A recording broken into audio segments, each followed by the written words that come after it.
Merci Madame la Présidente. D'abord, je voudrais rappeler que ce rapport est issu d'un travail avec la Chambre des territoires et Chambre des territoires, donc représentation des élus locaux. Et effectivement, nous avons eu une crainte sur une année blanche, voire même sur 2 années blanches.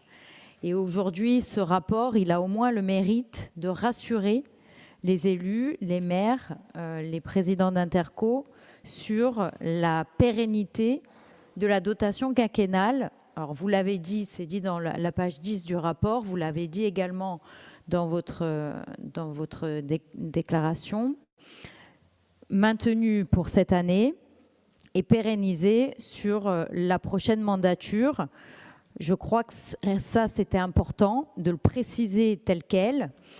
Parce que la dotation quinquennale, elle a le mérite d'éviter les décisions arbitraires, d'éviter le reproche qu'on pourrait vous faire de clientélisme et d'attribuer les subventions aux personnes qui voteraient bien et au contraire de ne pas donner aux élus qui seraient dans votre majorité. Donc évidemment, c'était la crainte de voir cette liberté qu'ont les communes de présenter les projets et en retour d'avoir, alors effectivement, ce qui n'est pas une réelle dotation, mais qui a toujours été utilisé de cette manière comme un droit de tirage sur plusieurs années. Donc évidemment qu'il était important de rassurer les élus et de savoir que vous avez pour ambition de continuer à aider les territoires, parce que aider les territoires, c'est aussi porter des projets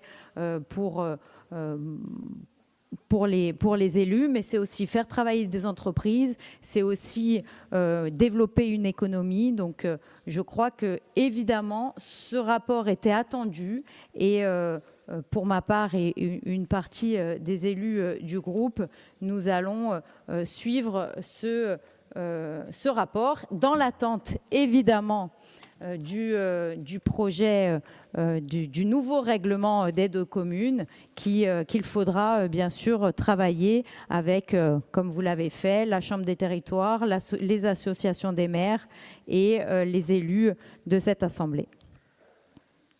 Merci.